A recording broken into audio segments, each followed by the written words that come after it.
Lights, camera, action. Have you ever wondered why some movies resonate with you more than others? That is the power of storytelling. Listen to today's episode to learn how to tell stories more effectively so people relate with your brand and your story.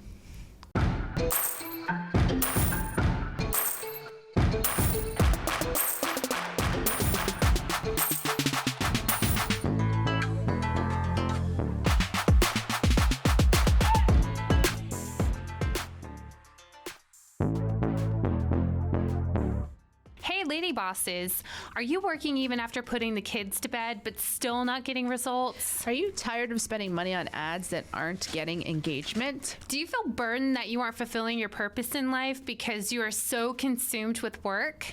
I'm your host, Brooke Boltz. I'm an attorney and founder of Boltz Legal. I started my business and in 1 year was bringing in 7 figures and am now bringing in multi-7 figures. And I'm your co-host, Rachel Boltz, owner of Boltz Media. I've helped many businesses build their online presence and increase their revenue through digital marketing. Want to hear how we did it? We are here to help you achieve your goals personally, professionally, and spiritually.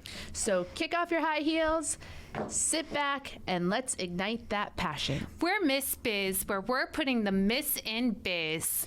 Let's get biz done.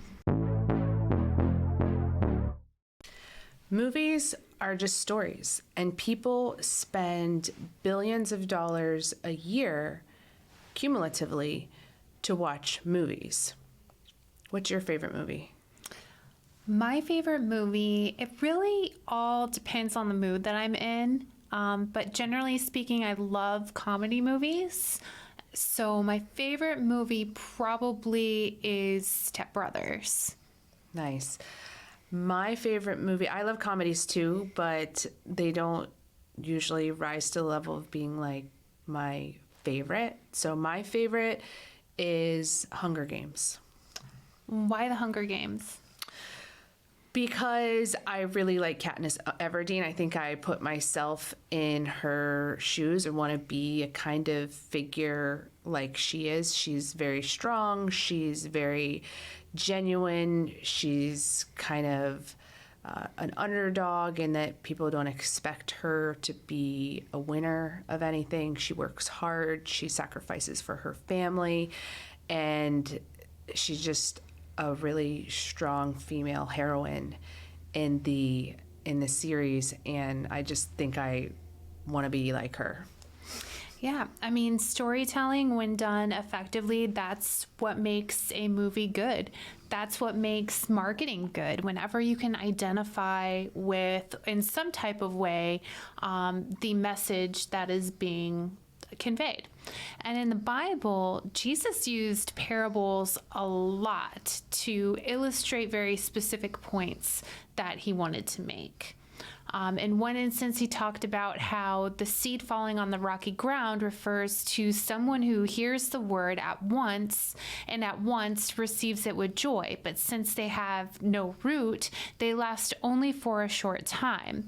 When troubling or persecution comes because of the word, they quickly fall away. Whereas the seed falling on the thorns refers to someone who hears the word, but worries of this life and the deceitfulness of wealth chokes out the word, making it unfruitful. But the seed falling on the good soil refers to someone who hears the word and understands it. This is the one who produces a crop, yielding 160 or 30 times what was sown. So Jesus used parables and stories a lot to convey very specific messages that he wanted others to receive. So storytelling is important in your business, not only in public speaking, we've talked about it in that context before, but even in your face-to-face one-on-one meetings. Telling a story conveys the type of person you are. It conveys a lot of attributes and characteristics that you possess without having to directly tell them, I am smart, I am responsible, I am trustworthy. You can tell stories that can convey that in a more memorable and effective way than just sitting down and telling people I'm really good at my job. We've identified 5 keys to a strong story. And the first one is emotion. So a compelling story, it'll evoke an emotional response. This can be laughter. This can be empowerment. This can be excitement, suspense, and things of that nature. So a good story is going to help bring whoever is listening or reading or receiving the message, bring them into the picture and make them feel like they're part of it. And these 5 keys to a strong story come from the book called Unleash the Power of Storytelling by Beisenbach. So the second element of a strong story is that the story should have a face, meaning a main character. People do not remember percentages and statistics, but they will feel a kinship with the character that personifies the issue. Just in the same way that I feel a kinship or a kindred spirit with Katniss Everdeen in The Hunger Games is the goal of telling a story. And the face behind your story when you are talking about yourself and your business is going to be you. And that also relates to social media. We've talked about this before too, that telling a story through your social media or showing your own face, being present in your business is going to get more engagement and be more interesting to people than stock footage would be. Yeah, I mean, it's statistically proven as well. Any pictures of you, videos of you as the business owner is going to outperform any stock footage or video 10 out of 10. The third aspect is that the stories should connect your listeners with each other and your brand. So stories, they make us more human, and they should remind people of who they are. When there is humanity, there is a story, and it resonates with the audience. So one of my favorite commercials that Brooke has shot for Bolt's Legal is one where this child is at the park and another kid is trying to get her to eat like these little, they're not food, but they're like little gel circular things. And Water beads. Water beads. Thank you. And so this kid's trying to get her to eat it, and she's thinking about it, and she's getting ready to do it. And then real Brooke pops in, and she stops the little girl, who is little Brooke, you come to find out, and she says, "No, Brooke, don't eat those. Those aren't good." And then it's just very... the way that it was all put together, it makes you feel a strong connection, and it gives you a sense of empowerment. There's a little bit of humor in there. I'm not going to spoil it for you, but it really showcases her ability to protect her clients as well. It shows a lot about her personality in there, and anytime that you can do that with your videos or anything that you're using in terms of marketing yourself is really going to be an A+ for your business. And that brings to mind that same video that is Rachel's all-time favorite commercial we've done is my husband's least favorite commercial. He can't stand it. I don't know. Is that because he was in it? He wasn't in that one. Oh, okay. He was in a couple of my commercials. He was in a couple of them, surprisingly. It's not in his comfort zone at all, but he was in a couple. But that particular one, I don't think he was in. That was the playground scene with the younger kids. But he did not like that one. So it's just an example, too, that not everybody is going to resonate with every story that you tell. And you should kind of customize the story based on the message you're trying to portray to that specific audience. Yes, so the fourth aspect is that stories should reiterate the importance of values such as love and care, and they should temporarily distract people from their routine existence. So have you ever just kind of sat down on the couch and watched a movie and just kind of forgot about everything that was going on at the moment, like any sort of pressing deadline that you might have the next day, any big project, that story is able to take you away from there and give you a emotional reprieve because you're not fixating on whatever the issue is. I think that's why video games are so popular too, is that people engage in the story of the game and who their character is, and they're building their character and they're identifying and relating to this alternative avatar that they've created. And so they really, really love it. I mean, my kids play Roblox and they've been building these characters for years. And so if something were to happen to that character, oh man, they would go insane. it'd be meltdown central. Yes. So, but it really comes down to the power of the story and how they have put themselves into the story of the game. Yeah. So next in your story is that you want to show, not tell.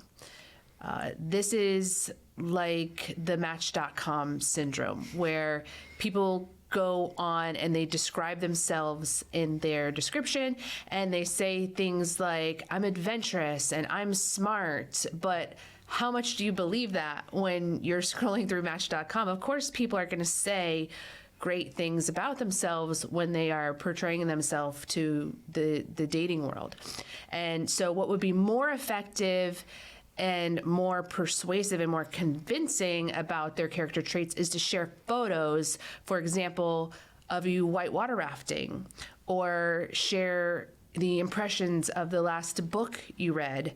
That would convey your intelligence more, or the photo of the whitewater rafting would convey your adventurous spirit more than just saying, I am adventurous and I am smart. I agree with that. I mean, you can only believe what you hear so much, but actually being able to see it in action is going to really drive the point home and make you trustworthy and believable. Whenever I see stuff like that, like I run 5 miles a day and drink 18 cups of coffee or whatever the case may be, like I don't really necessarily, it's not that I disbelieve it, but is this who this person is every single day, or is this when they were on vacation in Cancun one time 25 years ago? So so stories, they are so important, and everybody has a story, and it's important to take some time to be introspective and reflect and think about what are some of the key determining factors that have developed your story. What major experiences made you who you are today? So I know for me, I had people in my life who were not the most motivated, not the most healthy, and I really had a fear of becoming like that. I did not want to be a failure at all. So as a result, I essentially overcompensated. So I was very strict into fitness. I remember being 9 years old and doing at least 100 crunches a day, and really trying to be fit because I did not want to be unhealthy or overweight. And the same thing came in terms of my academics. I did not really have a solid academic upbringing in my elementary years, but I did have some help as I got older, and I realized that I did not want to be stuck in reverse. So I took it upon myself to learn as much as possible and tried to make up for everything that I missed. So I had a lot of self-drive because of that fear of failure. And as a result, I actually started college at a very young age. I was 14 years old, and I was very ambitious and tried to get as much done as possible so that I could really set myself up for success. So that's a little part of my story. And in sharing that story, it does convey character traits about you that you want people to understand about yourself when they're contemplating whether to work with you or not. That story shares that you are a person who identifies what you don't want to be, and that motivates you to become what you do want to be. And not everyone can do that. I mean, how often do we say to ourselves, I don't want to eat any sugar, or I do want to go to the gym, or I mean, there's just all kinds of examples of things in life where we mentally want to do those things, but we don't actually follow through and do them. So what stands out to me about your story is not only did you not want to be like those not so great examples in your life, but that you had the discipline and the determination to see it through. You did not become unhealthy. You became educated and intelligent, and you overcame the obstacles that were against you. And having that trait as a young person now will carry through with you to adulthood, so that now when you set your mind to something that you do want to be, you can become like that person you want to be, because you've been doing it since you were very young. It is a part of who you are now. You've been evolving in positive ways for your entire life. Yeah, well, we won't talk about my 20s because I digressed a little bit in my 20s, but no longer there. And for that, I'm very grateful. But, you know, it does help too, having mentors there. I know my faith shaped a lot of who I am and gave me hope, and really gave me the tools that I needed to be able to get through that tough period of time. If you enjoy the Miss Biz podcast, but still have questions or need advice, we have some exciting news for you. Join us for Miss Biz Connects. Miss Biz Connects is a weekly 1-hour Zoom call on Fridays at 10 a.m. Eastern Standard Time. This is 1 hour each week dedicated to you. We want to meet you and put our brains together to help you grow personally, professionally, and spiritually. To access the meeting link, visit us on our social media pages at Miss Biz Podcast, or send us an email to missbizpod@gmail.com. Join us this Friday and let's grow the Miss Biz Nation. Sharing your story too allows you to be vulnerable with whoever you're speaking with, which in turn allows them to feel comfortable being vulnerable, and really putting that guard down and being vulnerable with each other really is what builds a stronger bond in your relationship. You know, I'm a part of a number of networking groups, and there's one Christian networking group that I'm a part of that we just had the meeting yesterday, so it's fresh on my mind, where someone was just very vulnerable and said, look, I've been in a dark place in the last few months, and she really didn't have an explanation for why, other than it was just really hard for her to get up and go through the motions every day. She's actually an incredibly successful entrepreneur. She's someone who is always smiling. I have known her during this time period that she was struggling, and I had no idea. She's the person who MCs events all the time because she is this bright, shining personality. And I never would have had any idea, and because she knows so well how to portray herself, even though internally she was struggling. But by her sharing that vulnerability in the small group setting, as we went around the room and people started to share, people's wall was just down. They were all relating to her. Either many people in the room were going through it right now where they are struggling, or they have gone through it very recently. And so they were sharing ways that each of them have gotten through that tough time. So by her just having the courage to share where she was at, and she's also in a leadership role in this group. So it's not easy to tell everybody that you're struggling in this way, but she did it. She had the courage, she did it, and it just took the walls down to where so many people started sharing vulnerable things about themselves that they never would have done otherwise. And at the end of the meeting, we all felt like we were best friends, and, you know, it just created a very strong connection between the small group of people who were there. And it just really is a testimony to the power of telling your story.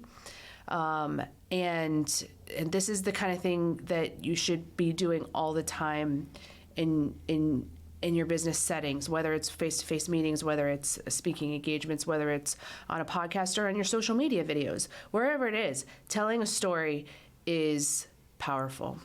And that's why a lot of people that you see that have been a part of like a really traumatic event, like a big kidnapping or human trafficking, or even like some really big cases of abuse, a lot of them, when they come out of that as survivors, they end up writing books. They end up starting nonprofits. They end up being motivational speakers, because even though obviously that's probably the most uncomfortable thing in the world for them to talk about is the significant trauma that they've been through, they know that their story is going to not only help prevent these things from happening to other people, but also help inspire and motivate people who have been through very similar situations and circumstances.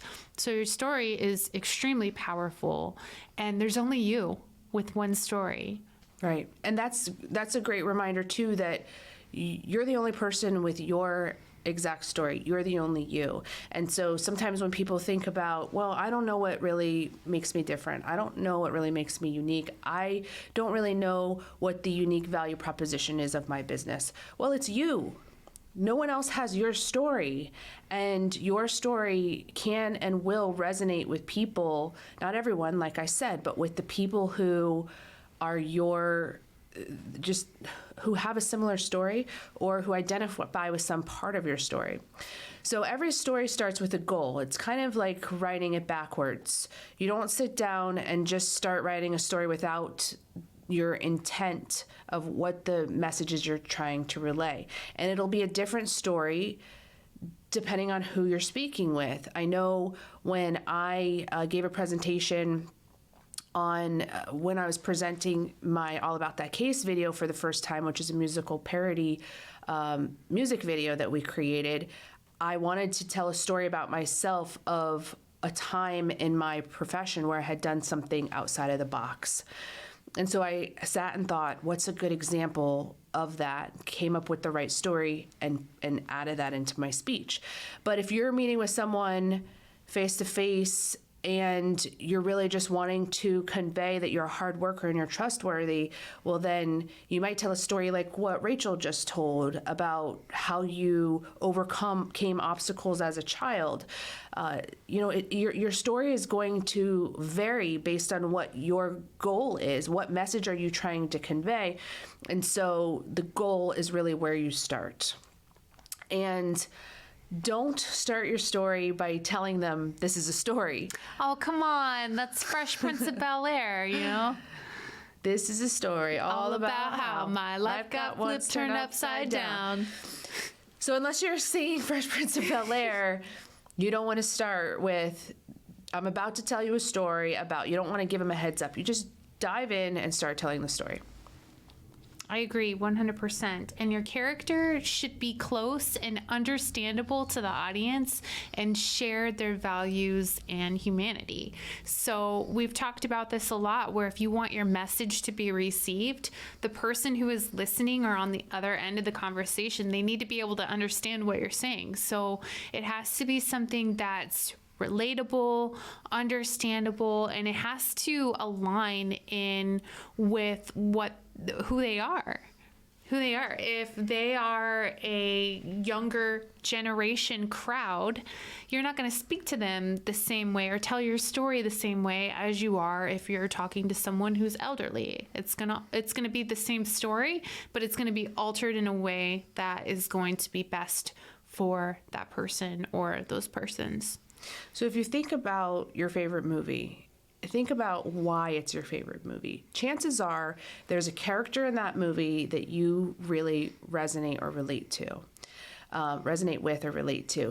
But in addition to the character, there's probably a conflict, which is the second part of creating your story that you want to look to. Have you thought about the conflict? Conflict is the tension between your character's goal and the obstacles in their path. For example, you can tell a story about how your team faced a situation that they did not anticipate in the plan. And that is the story of my favorite movie. There's a character who I relate to, and then she faces a conflict, a major conflict, and then she overcomes that conflict. So that should be the next part of your story, is what is this conflict? In Rachel's story, she shared about the conflict was her identity, and is she going to follow into the steps of these people who she's observing, or is she going to differentiate herself and be different? And so identifying that conflict is the next part of it. And this is also an interview question. I know when I've gone on interviews places before, they've asked me, what's an example of a conflict and how you overcame it? So coming up with this story can have multiple applications. Even being interviewed, if you're self-employed, it could be being interviewed for some type of award or some type of recognition where this is a common interview question. When you're telling your story or writing your story down, one thing to consider are the stakes high enough? The problem in your story should be serious. You should be striving for more. So, for example, with my story, the seriousness was dealing with failure. Or being extremely unhealthy. And I knew that was not what I wanted for my life. And the trajectory of your whole life. I mean, had you not had that drive to educate yourself, then and to do well in school, then you very well may have not realized the levels of success that you have now, and your life may have been very different because of that. Oh, I believe that 100%. And so you have to think about, when you're trying to put your story together, what was the high stake situation that had a significant turning point in your life and made you who you are today? This is again about being vulnerable. You want to tell a story about a true high stakes challenge that you faced in your life. It might not be comfortable, but if it's in an appropriate setting and there's a recipient on the other side of it who is interested in hearing your story, it is a great way to just let the guards down. And so I think when we're being vulnerable too, we automatically think everybody's going to judge me. They're going to look at me different. We always go to the worst spot possible. But I feel from my experience that most of the time people really appreciate it because they understand that it's not comfortable to be vulnerable and to talk about any shortcomings or weaknesses that you may have had or traumas that you had been through. But I feel like most people appreciate it. And like you had mentioned so beautifully earlier, that it really helps to strengthen that bond. Also, it helps with memorability of your story. If your conflict that you chose isn't high enough stakes and it's just talking about the time that your pen broke and you had to find another one in your purse, like that's not a high enough stakes conflict. It's not going to be memorable, and it's just not going to be impactful. Think about if you're someone that's interviewing a candidate and they give you an example of a conflict that just isn't a big deal. It's not going to be impressive. It may not cause you to want to hire that person. So just needs to be high stakes conflict. You don't want to be whack. We will cut you some slack. We got you. You just want to make a big stack. Ballin'. Listen to our biz hack. Are you tired of people tagging you in Cash App scams or weight loss products that you don't use? If so, today's biz hack is for you. On the mobile device, go to Facebook and tap your profile picture in the top right corner. Go to Settings and Privacy and select Settings. Scroll down to Audience and Visibility and select Profile and Tagging.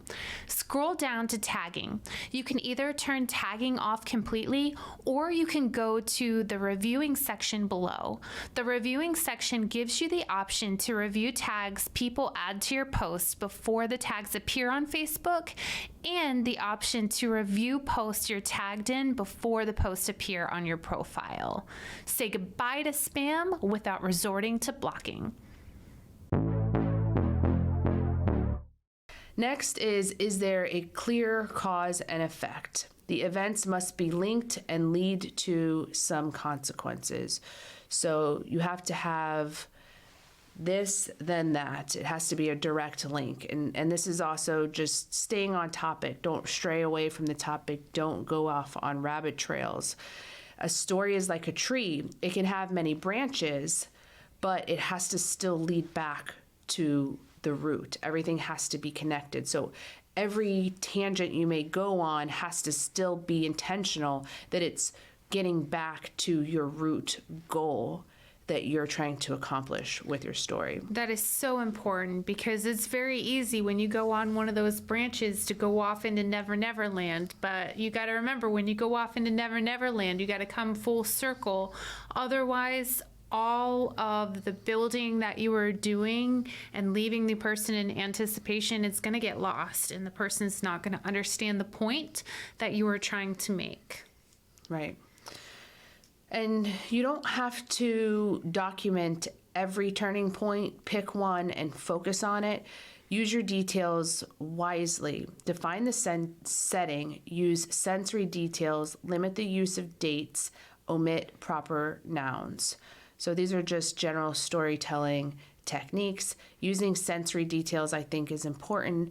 Things that are sight, hearing, just all the 5 senses, using details that they can relate to and really envision and feel as if they are in your story is going to make it more impactful and memorable. That's how I can tell if it's a good book. If I'm reading and I can visualize everything that the book is describing, and it's almost like I'm right there in the tropical rainforest, like that's how I know it is a good story. So you'll want to make sure that you're giving a lot of detail to put whoever is listening to your story in it. The other thing to add on is your story emotional enough? The more feelings that you give your audience, the more that they'll want to continue interacting with the story.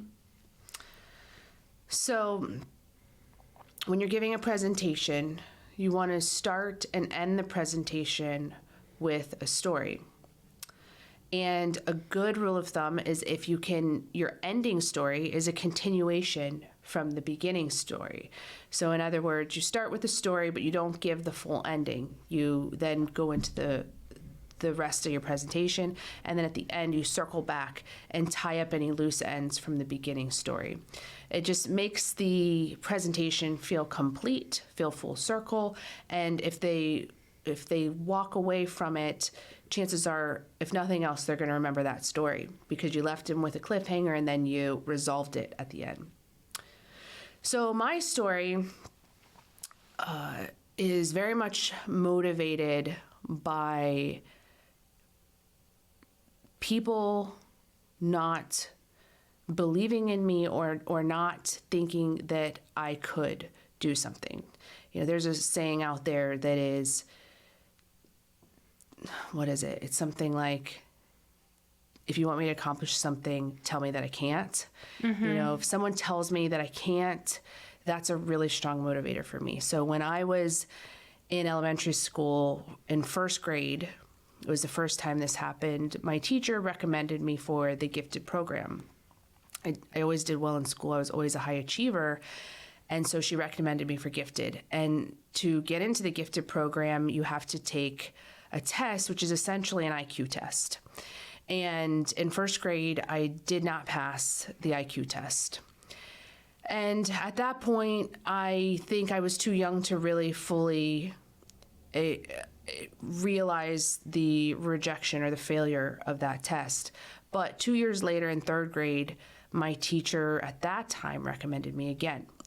And so, but the same thing happened. But this time I was a little older. I understood the significance of it. I had friends who were in the gifted program. They got kind of special treatment in some ways. On certain days of the week, they got to go do fun projects and just do different things that the rest of the class didn't get to do, and I got to see them go off and do these things. And so I very much wanted to be a part of that. I knew that it was something for the smart kids, and I very much wanted to be in the gifted program. But again, I didn't pass the IQ test. And so this time I was crushed by it. I just, it was probably the greatest disappointment I had at that point in my life, and just it was just a really, really impactful failure in my life at that age. And so for the next several years, the rest of my school career, really, I had this internal drive to prove that I was good enough. And I just worked so hard to do well in school, so hard to achieve in every way. I joined every club that they offered in the high school. Some of that motivation was I wanted to get a college scholarship. My parents, I knew, didn't have any funds to be able to help me through college. And so I wanted to try to earn an academic scholarship. And so I just made school really a very high priority in my life. And that drove me to achieve.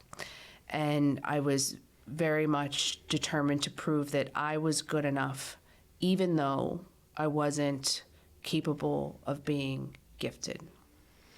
Well, that's very inspiring and shows a lot about your character as well, how you never gave up. No matter what, even if the answer wasn't necessarily the one that you wanted, you never gave up, and you always had that motivation and determination to get where you wanted to go because you could see the long-term vision.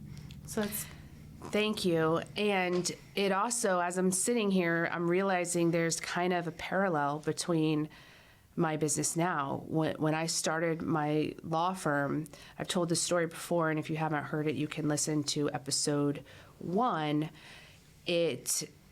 I started it in a way that was unexpected. I didn't have a plan or finances or anything in place to do that. And the people who I had worked with in the past were very, they were very cynical and critical, and thought there's no chance that I would be successful. They thought that it was a mistake for me to have left my comfortable job where I had worked my way up for all those years. And many people, I remember seeing one of my former partners, and he goes, "Brooke, why did you leave? Why would you do that? If you just didn't leave, then you were doing so well." And he was like grieving for me because he thought that my life was gonna be downhill from that point, having left that job. And I just was so motivated by that to prove them wrong. Mm-hmm. To prove them wrong and to show that I was capable of doing more than what they expected of me, and even more than what I would have accomplished had I stayed at that firm and not left. You know we're all about that case, no trouble. All about that case, no trouble. All about that case, no trouble. All about that case. At Bolts Legal, we are all about your case. Text or call to schedule a free consultation for all your legal needs. boltslegal.com.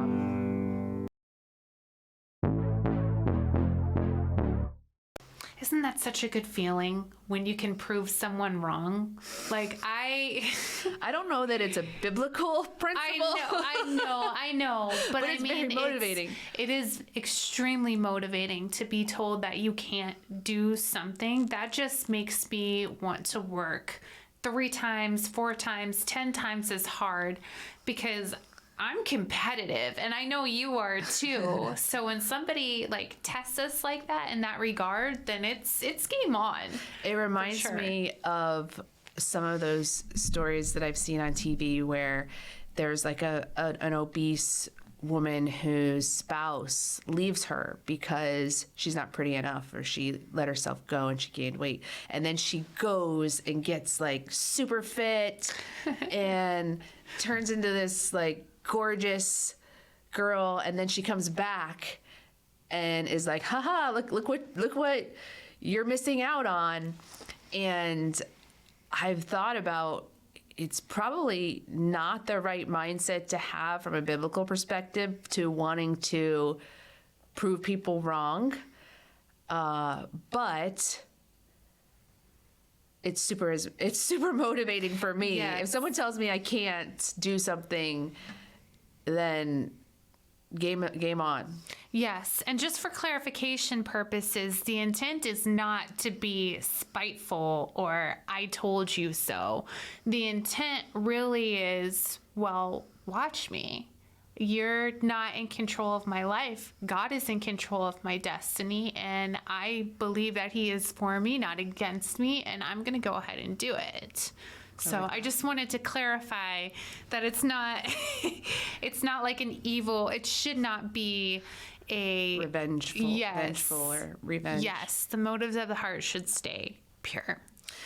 So if you're thinking that you don't know where the right setting is to do these type of stories, I think you can do them in any conversation, frankly. But a good example is if you think of like how you would give a toast at a wedding. You don't want to go up and give a toast at a wedding and talk for 40 minutes, right? You want to keep it fairly brief. And that's kind of how your stories should be when you're in a one-on-one setting as well. And to put that toast together to be effective, you want to use the rule of 3. First is describe the person who's getting married, the person that you're toasting, and find 3 specific words that accurately emphasize their personality. Then you back it up with a story that reveals one of those 3 outstanding qualities. So if I say, Rachel is beautiful, smart, and funny, then my story is going to take one of those 3 attributes and tell a story about it. So if I take a story of her being funny, I could just tell one of the many stories of how she makes me laugh or she does funny and quirky things like her dance moves. She has been compared to Seinfeld's Elaine. Elaine's dance moves on Seinfeld has been described as has been a comparison of Rachel's dance moves. So that is how you can tell a story that backs up one of the qualities. And then you want to go through and throw out any unnecessary details. Sometimes we want to be too detailed and it just doesn't really add anything new to the story and it loses listeners if you go too long. So keep the important ones, throw away the unnecessary details, keep track of time, and speak from the heart. If you follow those principles of telling a story, then you will knock it out of the park. Well, we hope you found this helpful. If you have any additional tips or even want to share your story, please email us at missbizpod @gmail.com. Psalms 143:8. Let me hear of your unfailing love each morning, for I am trusting you. Show me where to walk, for I give myself to you. We appreciate you and are honored to be on this journey with you. We can't wait to help you, to encourage you, and show you how to grow personally, professionally, and spiritually.